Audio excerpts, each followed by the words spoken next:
पुण्यातील खडकवासला धरणातून पाण्याचा विसर्ग सुरू झाला आणि मुळा मुठा नदीला पूर आला। त्यामुळे अनेक वस्त्यांमध्ये पाणी शिरलं तर वाहनं घरं पाण्याखाली गेली। बहुचर्चित असलेला भिडे पूल देखील पाण्याखाली गेलाय, तर त्याच्या आजूबाजूच्या वस्त्यांमध्ये पाणी शिरल्यानं नागरिकांची मोठी गैरसोय झाली। आता याची कारणं काय आहेत, याला जबाबदार कोण आहेत, पाहूया भिडे पूल परिसरातून एनडीटीव्ही मराठीचा हा ग्राउंड रिपोर्ट।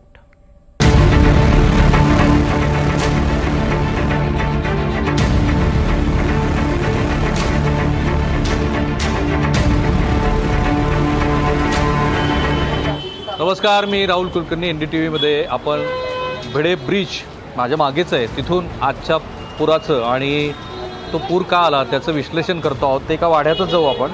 हा तो वाडा आहे की ज्या वाड्यात काल रात्री पाणी आलं आणि ते एवढं पाणी होतं की त्या मंडळींचं असं म्हणणं आहे की घरातलं सगळं साहित्य त्यांना काढून दुसरीकडे स्थलांतरित करावं लागलं। एक दिव्यांग मुलगा आहे 35 वर्षाचा, तो तर गेली 12 तास झालं एकाच खुर्चीवरती बसून आहे। हा जो भिडे पूल आहे तो खरं तर पुण्यातल्या पूर परिस्थितीचं मानक आहे। कुठे इथं पाणी आलं होतं? इथे पूर्ण कमरेभर पाणी होतं म्हणे इथे। अच्छा, हे बघा, इथे हा जो भिडे पूल आहे तिथपासूनच्या काही अंतरावरती असलेल्या घरातली ही दृश्य आता दुपारची आहेत की हा फ्रीज अर्धा या पुढे या हा फ्रीज काय अर्धा बुडाला होता। अर्धा पूर्ण बुडाला। किचनच्या लेवलनी पाणी होतं। किती वाजता पाणी यायला सुरुवात झाली? ते साधारण तुमचं पूर्ण नाव सांगा आधी। तुमचं पूर्ण नाव सांगा। तुमचं नाव सांगा पूर्ण। इकडे या पुढे। तुमचं सांगा। हां काय झालं? पाणी आलं होतं। किती वाजता रात्री आलं पाणी? रात्री नाही आलं, सकाळी आलं। बरं, कुठपर्यंत आलं पाणी? पूर्ण असं? हो। आणि मग हे साहित्य काढून तुम्ही कुठे स्थलांतरित केलं? वर हे अच्छा, वर अच्छा, इथून मध्ये जाऊन वर आहे का? त्याच्यावरती ठेवलं, बघू दाखवा उघडं ते। इथलं पाणी हे साहित्य काढलं तुम्ही आणि वर नेऊन ठेवलं। पण मला प्रश्न असा पडतो की एवढ्याजवळ भिडेवाड्याचं तुम्ही राहतायत, हे तर असं होणारच आहे हां का? पूर रेषा असताना इथून हे साहित्य त्याने किती वय काकू? 65 वर्षात पाणी एवढं कधी आलं होतं? बरेच वर्षांनी आलं। किती वर्षांनी? 57 साली काहीतरी आलं होतं। मग तेव्हा तर तुम्ही नसाल ना, का होतात तुम्ही? होतं की। बरं, आता हे साहित्याकडून वर हलवलं का?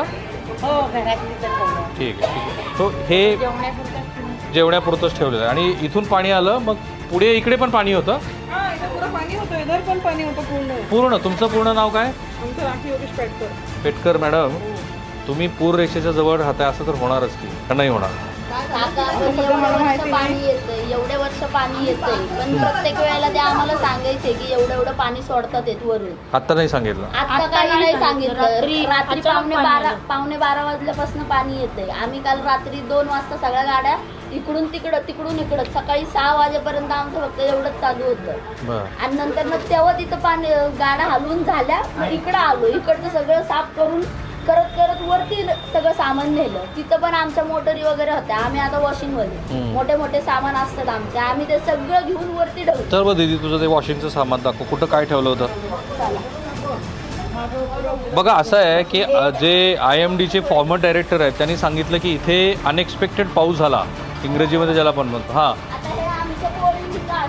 हां, इकडं ती मशीन होती ही खोलून आम्ही वरती ठेवली, पाणी लागलं तर बंद होणार। इकडं बघा, पाणी इथे कितपर्यंत होतं? हे पूर्ण भरलं होतं। असं पूर्ण पाणी? बघा, एवढ्या लेवलला पाणी होतं। हे पूर्ण आम्ही इकडचे पण एक पार्ट होता तो वरती शिफ्ट केला काढून, हे असं ठेवलं कारण ह्याला पाणी लागलं। पण रात्री पाऊस पडल्यानंतर एवढं पाणी येऊ शकतं याची कल्पना नव्हती तुम्हाला? कोणी सांगितलं नव्हतं? प्रत्येक वेळेला आम्हाला ते सांगत असतात की तुमच्या घरापर्यंत एवढं पाणी येईल। आता आम्ही इथं राहतो म्हणल्यावर आम्हाला माहिती की किती क्युसेकनी पाणी सोडलं की कुठपर्यंत येईल।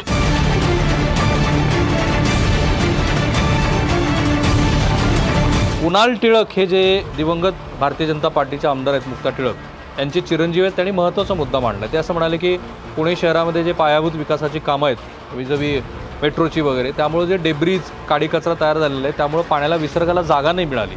अनुपम कश्यपी हे जे IMDचे फॉर्मर डायरेक्टर आहेत, जे 32 वर्ष पुण्यात राहत आहेत, ते म्हणाले की 9 ठिकाणी पुणे शहरामध्ये अतिप्रचंड असा पाऊस झाला आणि त्यामुळं जे मुठा नदीच्या वर जी धरणांची साखळी आहे, वरणगाव, तुमचं खडकवासला आणि पानशेत, तिथे पण अति पाऊस झाला आणि अति पावसामुळे विसर्ग सुरू झाला, जो 40,000 क्युसेक्सवरती वगैरे आहे. आणि शहरात पण 9 ठिकाणी अतिवृष्टी झाली, शिवाजीनगरपासनं ते वडगाव शहरीपर्यंत. तर त्यामुळं शहरात पण पाऊस आणि मुठा नदीच्या कॅचमेंट एरियामध्ये पण पाऊस.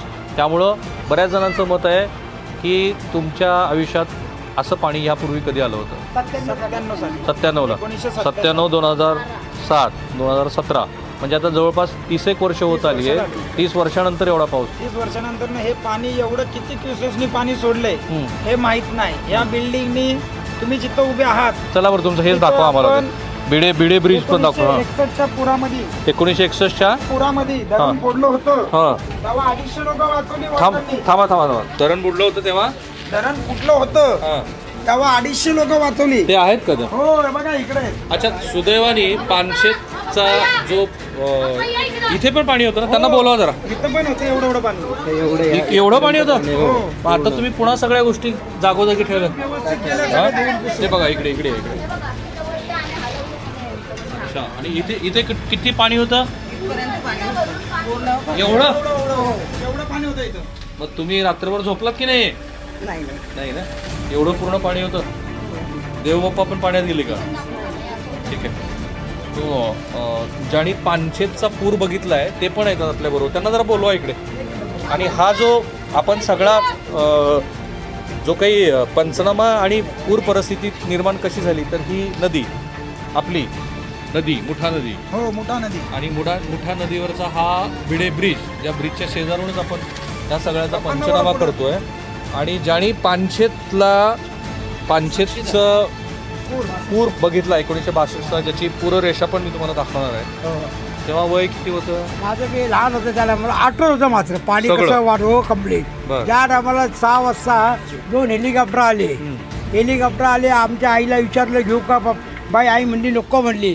150 लोकांनी आईने काढलं ते बरं. त्या काळात. मग तेव्हा ते आज हो, मग आज? त्यानंतर 97 साली एकदा पाणी आलं कमरे एवढं पाणी इथं इथं होतं ना? हा वासा. बरं. त्यानंतर आता हे पहिल्यांदा झालं तर आता किती पर्यंत आलं होतं? आता आता हे एवढं म्हणजे 97 पेक्षा तसं कमीच होतं. कमी हा. बरं. आता याला उपाय उपाय का ते कोणी राहतात ते उपाय ते नाही ना? नाही. आपण ही तुमच्या जागा पण नाही आणि सोडणार. आमच्या पण नाही. 61ला 97ला जे पानशेतमधनं जे धरणातनं जे पाणीचा विसर्ग झालता तो बघा आणि आत्ताचा बघा. म्हणजे आत्ता 1 फूट जर का पाणी असेल आणि 61ला 1 लाख क्युसेस पाणी सोडलं होतं तेव्हा 4 फूट पाणी होतं. तर मुख्य तुमचा आक्षेप असा आहे की पूर्वी 1 लाख क्युसेक्सनी जरी पाणी सोडलं तर 4 फूट घरात पाणी होतं. पण आता आज 45,000ला 1 फूट पाणी. मग आता 1 लाख क्युसेस पाणी असं सोडलं का तर झालं? नदीला भराव पडली असेल. नदी बारीक झाली. हो, आपण सगळी बांधकामं केली. बांधकामांचा राडारोडा आणून टाकला लोकांनी. हा पंचनामा आहे आजच्या पुराच्या पाण्याचा. हे तेच पात्र विषय. तर 20 फूट खोल होतं हे पात्र त्या टायमाला. आपण सगळे जबाबदार. हा, भर टाकून लेवल गेली टाकली. पाणी लगेच शिरतं घरात. आणि पाणी पहिलं फुलाच्या वाढीत शिरतं, इथं शिरत नाही. पण आज पहिल्यांदा इकडे आधी शिरलं. हा, पहिलं इथं शिरतं, मग इथं पाय बुडतील एवढं असं तिरकं आहे. एवढा फरक आहे. शेवटी आपणच त्याला जबाबदार ना. जसं निसर्ग तेच आहे पुन्हा की निसर्ग खूप जास्त पाऊस घेऊन येत चालला आहे. जसं 9 ठिकाणी आज अतिवृष्टी पुण्यात झाली. पण ह्या तिन्ही मंडळींचं असं मत आहे की राडारोडा, नवी बांधकामं, पूररेषा जी नियंत्रित असते त्या पूररेषेच्या आतली बांधकामं पूर्वीचे रहिवाशी, त्यामुळे परिस्थिती जशी नेहमी पुराच्या वेळेला गंभीर बनते तशीच ती आजही बनली. आणि पाणी ज्यांनी पानशेतचा पूर बघितला त्यांना असं वाटतं की जवळपास तशीच परिस्थिती निर्माण झाली होती. Cameraman Niketan Mane, Sameer Rahul Kulkarni, NDTV Marathi.